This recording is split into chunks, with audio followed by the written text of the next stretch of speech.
Every day that goes by, the images and the devastation of Russian devastation wrought on Ukraine become more and more dramatic than ever.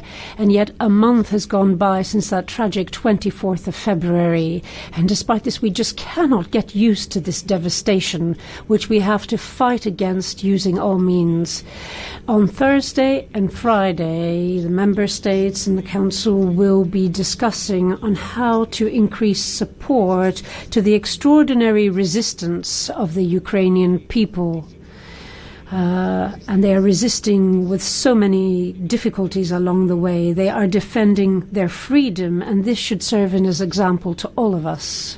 Of course, we have these emergencies. We have to support the Ukrainian people first and foremost. And then there's the issue of energy prices and costs. So we've said this from the very beginning. The choices that we are making in order to back the Ukrainian people against the Russians come at a cost for us. They come at a cost for our citizens. And we have to do everything we can to make sure that after 2 dramatic years of pandemic, that these costs don't fall on the shoulders of the weakest. At the same time, I think that we have to tackle the emergency head on and look towards the future. We have to look at what the EU institutions have to change in order to make sure that the current weaknesses and shortcomings don't become weaknesses in the future. The world was changing before the 24th of February, but now it's going to change, or rather it has changed even more quickly since the 24th of February.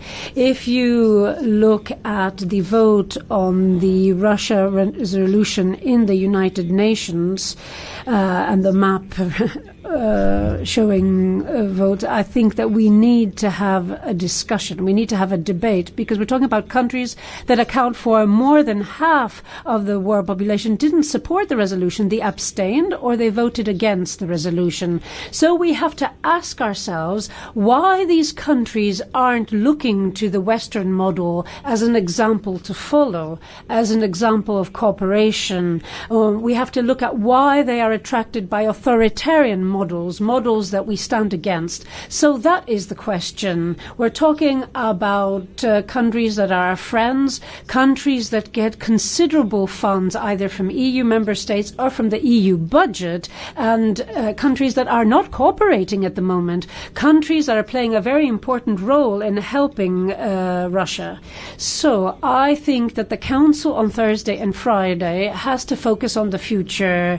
If we cannot answer the questions I have put to you, if we cannot come up with a strategy for the next 10 to 20 years where we correct these mistakes, then we won't be able to talk about autonomy, we won't be able to talk about the future geopolitical role of our continent, and we won't be able to talk about a prosperous future.